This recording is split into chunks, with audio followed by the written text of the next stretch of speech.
Have you ever faced a problem so big, it felt like you were fighting against nature itself? Imagine you're a conqueror, one of the most powerful in the world, and you realize you're not just fighting an army, you're fighting the desert, the sand, the wind, the very soul of the land. This is the exact predicament Constantine found himself in after his first devastating defeat at the gates of Timbuktu. The sand itself had risen against him, a force of nature and spirit he couldn't comprehend. He understood then that brute force, legions of soldiers, and weapons of steel were useless against an enemy that was everywhere and nowhere. The desert, the ancestors, the memory of Africa itself was his true opponent. But Constantine was a man of terrifying ambition. He believed no power was beyond his grasp, not even the spiritual forces that guarded Timbuktu. So, he decided to fight magic with magic, spirit with spirit. Deep within his command tent, hidden even from his most trusted generals, he unveiled his secret weapon. It wasn't a catapult, a new type of sword, or a Greek fire. It was something far more potent and far more dangerous. He opened a strange wooden chest, covered in symbols that were not of this land, and from it emerged a person, a man known only in whispers and frightened legends as the Veiled Oracle. No one knew the Oracle's true origin. Some said Constantine found him in the mysterious East, a prisoner of forgotten sciences. Others whispered he was stolen from a hidden monastery high in the mountains.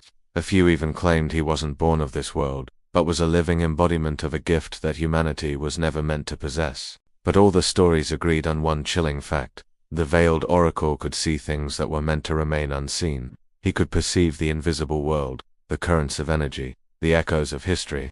As the Oracle, face hidden behind a dark veil, stepped out of the tent, his voice was soft, almost a whisper.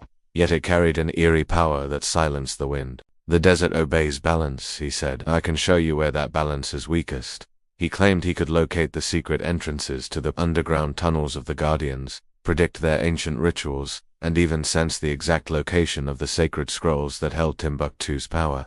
He wouldn't do this with his eyes, but by listening to the silent hum of energy that surrounded the city, the whispers of the past carried on the wind. Constantine, his eyes gleaming with cold ambition, gave a single command: "Then guide me. The desert stole a night from me. I will take a century from it in return."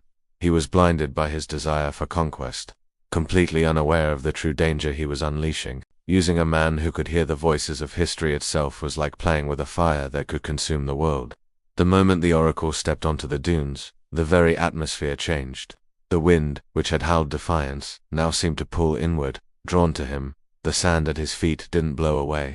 It curled and swirled, like water greeting a long-lost master. And then, something happened that hadn't occurred in centuries. The Guardians below the sand, the fierce spiritual protectors of Timbuktu, fell silent. They withdrew. They retreated into the earth, not out of fear of Constantine's army, but out of a deeper, more ancient dread. They recognized what the Oracle was.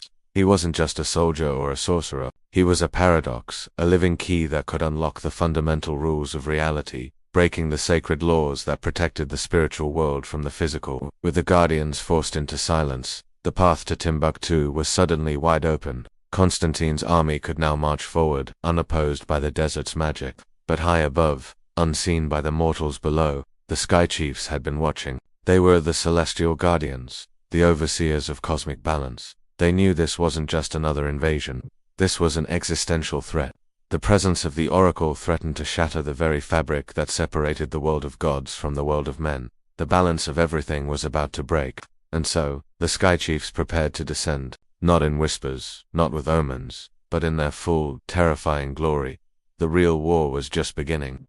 This story is just getting started, and the next episode will see the Sky Chiefs themselves enter the battle. If you love epic tales of magic, history, and a clash of worlds, make sure you're subscribed so you don't miss what happens next. Thanks for watching, and we'll see you in the next chapter of this hidden truth.